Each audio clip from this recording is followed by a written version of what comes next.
Model activity task 4 अक्टूबर 2021 mathematics class 10। देखो question number 1 है, यदि ए प्रोपोर्शनल बी हो तो इनमें से ऑप्शन कौन सा सही होगा। तो यहाँ पर वेरिएशन में हम लोग देखते हैं जो दिया हुआ रहता है उसमें ए का जो पावर और बी का पावर जब सेम रहेगा तो उसको जब चेंज करेंगे तो उसे भी हम लोग को सेम रखना है। ठीक है, दोनों तरफ जैसे ए स्क्वायर और बी स्क्वायर, यहाँ पर दोनों तरफ पावर सेम है तो ऑप्शन डी जो है सही है। Option D is correct. ख नंबर क्वेश्चन है, ए और बी ने एक व्यवसाय प्रारंभ किया। ए ने 1000 रुपया 9 महीना के लिए और बी ने कुछ रुपया 6 महीना के लिए, कितना रुपया नहीं पता है। उस व्यवसाय में 600 रुपया टोटल लाभ हुआ है। बी का हिस्सा 400 रुपया है, तो व्यवसाय में बी ने कितना लगाया था।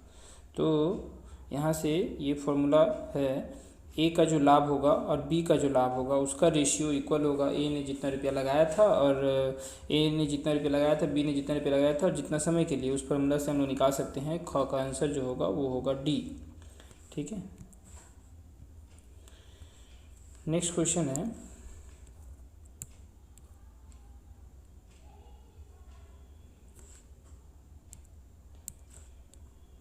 दो वृत्तों के अर्धव्यास की लंबाई 7 सेंटीमीटर और 4 सेंटीमीटर है। दोनों वृत्त एक दूसरे को जब अंतः स्पर्श करते हैं तो दोनों वृत्तों के केंद्र के बीच की दूरी कितनी होगी।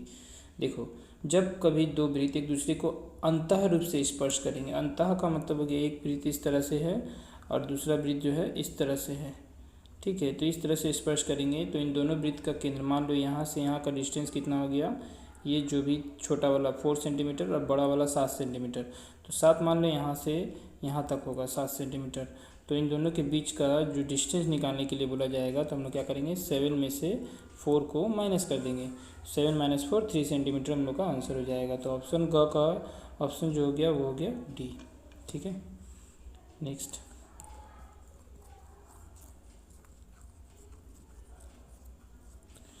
क्वेश्चन है, एक ठोस गोलक का अर्धव्यास r/2 इकाई होने पर उसका आयतन कितना होगा।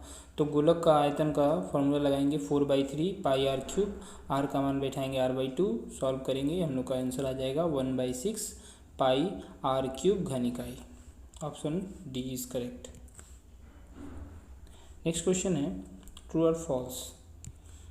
दो समान कोणिक त्रिभुज सदा सर्वांगसम होते हैं, तो गलत। दो समान कोणिक त्रिभुज सदा सर्वांगसम नहीं होते हैं, हाँ समरूप होते हैं बट सर्वांगसम नहीं होते हैं, तो ये स्टेटमेंट फॉल्स है।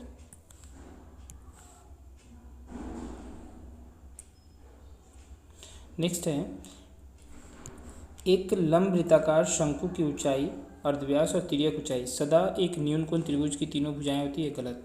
ये बात भी गलत बोला है। क्यों? क्योंकि एक अगर हम लोग शंकु की आकृति बनाते हैं, उस शंकु में ये हम लोग का ऊंचाई है, ये अर्धव्यास है और ये हम लोग का तिर्यक ऊंचाई है। ठीक है, तो तिर्यक ऊंचाई और ये ऊंचाई, ये तिर्यक ऊंचाई, ये तिर्यक ऊंचाई, ये ऊंचाई और ये अर्धव्यास, तो ये तीनों जो त्रिभुज बना रहे हैं मिल करके, वो त्रिभुज न्यून कोण त्रिभुज नहीं होगा। क्योंकि न्यून कोण त्रिभुज का तीनों कोण 90 से छोटा होता है, लेकिन इसका एक कोण 90 डिग्री है, इसीलिए ये न्यून कोण त्रिभुज की तीनों भुजाएं नहीं होगी, ये फॉल्स है।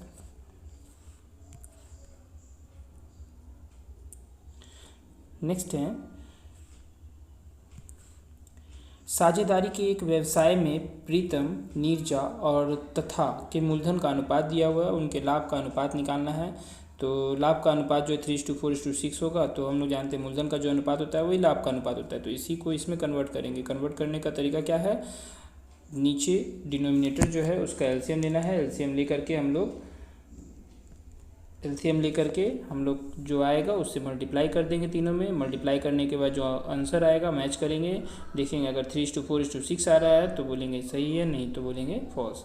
तो ऐसे जब मल्टीप्लाई करेंगे 2, 3, 4 का एलसीएम लेंगे तो 12 से अगर सब में मल्टीप्लाई करते हैं तो यहाँ 6, यहाँ पर 4, यहाँ पर 3 आ रहा है, लेकिन ये 3, 4, 6 बोल रहा है जो कि गलत है।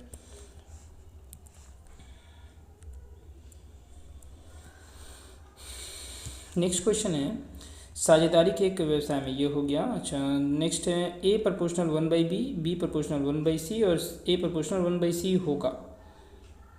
तो अच्छा, ए प्रोपोर्शनल 1/b और बी प्रोपोर्शनल 1/c होने पर क्या ए प्रोपोर्शनल 1/c होगा? तो 4 नंबर जो ऑप्शन है, ए बोल रहा है बी के साथ इन्वर्स है और बी सी के साथ इन्वर्स है, तो इसका मतलब है कि ए सी के साथ डायरेक्ट होगा, ए सी के साथ डायरेक्ट होगा, लेकिन ये बोल रहा है इन्वर्स है, तो ये जो है 4 नंबर फॉल्स है। ठीक है, ये क्या हो गया? फॉल्स। तो यहाँ से हम लोग देख सकते हैं कि हम लोग का जो चारों का चारों ऑप्शन जो है क्या आया? फॉल्स आया है। ठीक है, नेक्स्ट, रिक्त स्थानों की पूर्ति करें।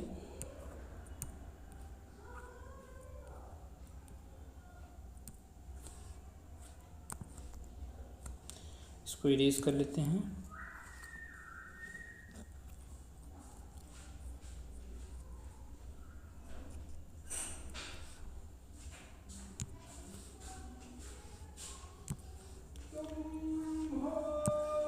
देखो, नेक्स्ट क्वेश्चन है, एक ठोस अर्ध गोलक के अर्धव्यास की लंबाई दुगनी करने पर गोलक के वक्रतल का क्षेत्रफल क्या होगा? तो जब अर्धव्यास की लंबाई को हम लोग दुगना करेंगे तो गोलक के वक्रतल का जो क्षेत्रफल है वो 4 गुना हो जाएगा।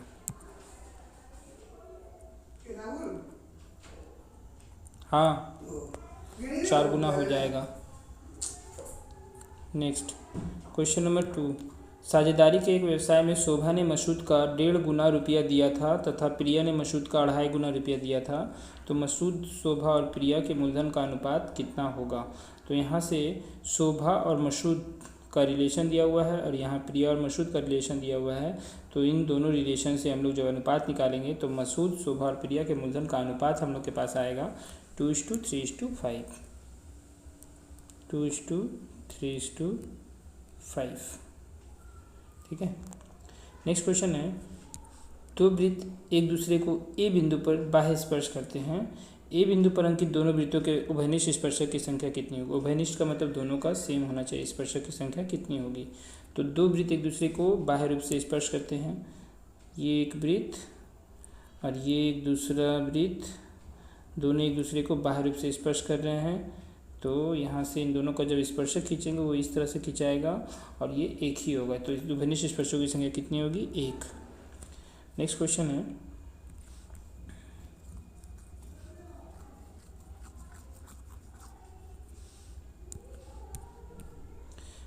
है, A proportional B, B proportional C. ठीक है, A proportional B, B proportional C, C proportional A होने पर तीनों परिवर्तन स्थिरांकों में संबंध ज्ञात करें। तो इसको मैंने बनाया है,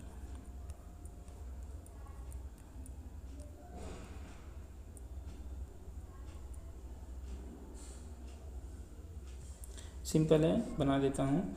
देखो, ए प्रोपोर्शनल बी है and B proportional C and C proportional A. तो यहाँ से इन तीनों परिवर्तन का वेरिएशन का साइन हटेगा तो इक्वल का साइन आएगा, इक्वल और एक कांस्टेंट आएगा। यहाँ से भी हम लोग वेरिएशन का साइन हटाएंगे, इक्वल आएगा और एक कांस्टेंट आएगा, फिर यहाँ से इक्वल और एक नया कांस्टेंट।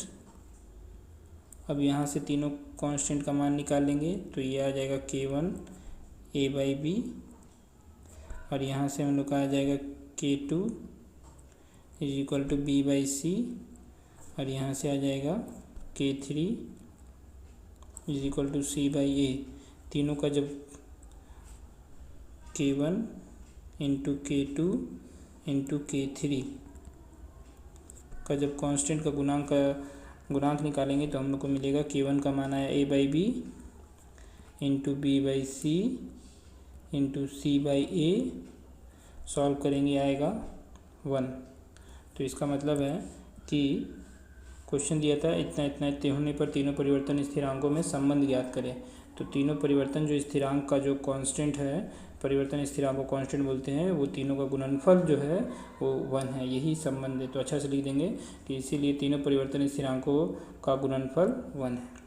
नेक्स्ट क्वेश्चन,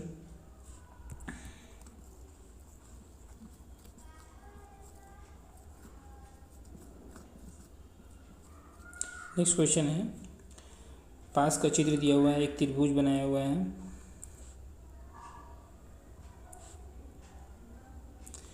एक वृत्त है अंदर में जो अंतः वृत्त है ABC PQR पर स्पर्श कर रहे हैं। तो इसका एक थ्योरम है। वो थ्योरम क्या है कि किसी भी वृत्त के बाहर स्थित बिंदु से वृत्त पे जो खींचे गए स्पर्शक की लंबाई क्या होती है, समान होती है। ये और ये इक्वल होगा। तो इसी फॉर्मूला से ये सॉल्व होगा। यहाँ पर हम लोग को निकालने के लिए बोला गया है BC। ये B से C का लेंथ हम लोग को B से C का लेंथ निकालना है। हम लोग क्या है, किसी बाहर बिंदु से जो स्पर्शक खींचे जाते हैं उसकी लंबाई इक्वल होती है। ठीक है, तो उसकी लंबाई इक्वल होती है। इसी कॉन्सेप्ट से हम लोग को इसको सॉल्व करना है। तो यहाँ से हम लोग को BC निकालना है x, B से C निकालना है x का वैल्यू निकालना है।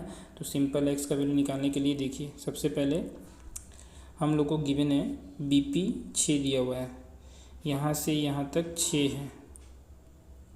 ठीक है, ये 6 है और AC 12 है। टोटल यहाँ से लेके यहाँ तक का वैल्यू 12 है। ठीक है, तो यहाँ से लेके यहाँ तक का वैल्यू 12 है। तो BC x सेंटीमीटर हो तो x का मान निकालो। BC x है, यहाँ से लेके यहाँ का वैल्यू x है, तो x का वैल्यू निकालना है। तो हम लोग कैसे निकालेंगे, सबसे पहले BC 6 है तो इधर से BR भी 6 होगा। देखिए, अब यहाँ से हम लोग को AC गिवन है। अच्छा, AP भी गिवन है 4, AP 4 है तो ये 4 है तो ये भी 4 होगा। और ये टोटल 12 है, ये टोटल 12 है। 12 में से ये 4 यहाँ तक माइनस कर देंगे तो यहाँ से यहाँ तक का वैल्यू 8 आ जाएगा। ये हम लोग का हो गया 8। अब ये 8 है तो ये भी 8 होगा। अब ये 8 और 6 को ऐड कर देंगे तो हम लोग का x का वैल्यू आ जाएगा, दैट इज़ BC का वैल्यू हम लोग का B से C का वैल्यू आ जाएगा 14 सेंटीमीटर आंसर। नेक्स्ट प्रूफ है, यदि युक्ति द्वारा प्रमाणित करें कि वृत्त की कोई भी स्पर्शक और स्पर्श बिंदु का अर्धव्यास एक दूसरे पर लंब होती है। ठीक है, देखिए क्वेश्चन तो हम लोग पढ़ लिए।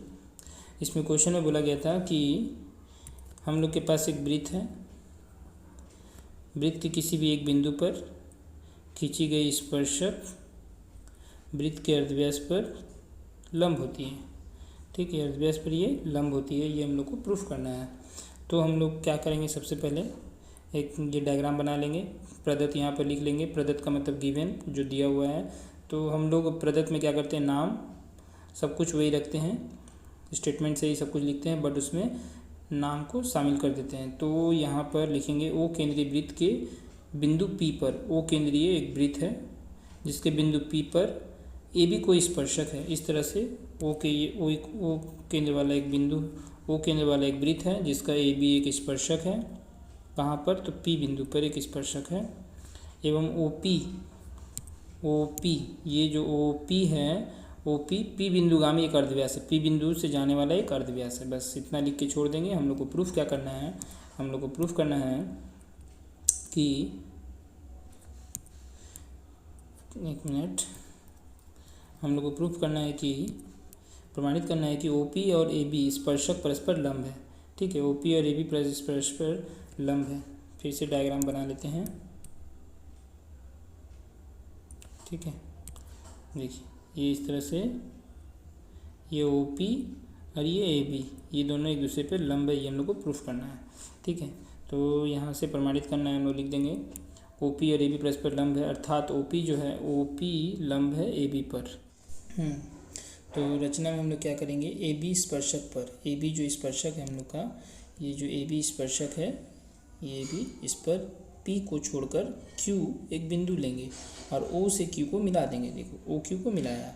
प्रमाण में क्या करना है, हम लोग को स्पर्शक AB पर P को छोड़कर अन्य कोई भी जो बिंदु लेंगे वृत्त के बाहर स्थित होगा और फलता OQ वृत्त को किसी बिंदु पर काटेगा।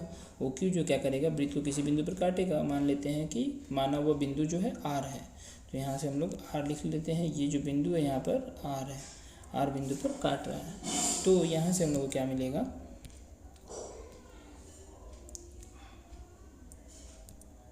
तो R पर काट रहा है। ठीक है, तो ओ आर जो होगा, ये देखो ओ से आर का जो डिस्टेंस होगा वो ओ क्यू से छोटा होगा, तो वही लिखा ओ आर छोटा है ओ क्यू से, चूँकि आर बिंदु ओ क्यू के बीच में है, आर जो है ओ क्यू के बीच में है या ओ क्यू के किसी भी पॉइंट पे होगा, तो इसका मतलब ओ आर जो होगा वो क्यू से छोटा होगा। ठीक है, और पुनः जो ओ आर ओ पी के इक्वल है, ओ आर जो है ओ पी के इक्वल है। अब एक ही वृत्त की त्रिज्याएँ हैं, देखो ओ आर और ओ पी क्या है, दोनों एक ही वृत्त का त्रिज्या है, इसलिए O R O P equal होगा। इसलिए हम लोग बोल सकते हैं अगर ओ आर ओ क्यू से छोटा है तो ओ पी भी ओ क्यू से छोटा होगा, क्योंकि ए बी पर पी को छोड़कर बिंदु क्यू अन्य किसी भी जगह पर स्थित हो, पी को छोड़कर क्यू जो बिंदु ए बी पर कहीं पर भी अगर लेंगे तो वो बाहर होगा, और ये कंडीशन हमेशा लागू होगा। तो अतः ओ से ए बी पर खींची जाने वाली समस्त रेखाओं में ओ पी सबसे छोटी है। ओ से ए बी पर जितना भी रेखा खींचेंगे, इस तरह से मान लो कि इस तरह से हम लोग ओ से इस तरह से एक वृत्त है और ये स्पर्शक खींचा गया था, तो यहाँ से हम लोग इस ओ बिंदु से हम लोग जितना भी रेखा खींचेंगे सब रेखा में जो ओ पी होगा बीच वाला वो सबसे छोटा होगा। और ये 8th क्लास में हम लोगों ने एक थ्योरम पढ़ा था कि किसी एक बिंदु से किसी एक रेखा पर जो सबसे छोटी रेखा खींची जाती है वो उस पर लंब होती है। तो यहाँ से हम लोग का प्रूफ हो गया कि ओ पी जो है लंब है ए बी पर। ठीक है।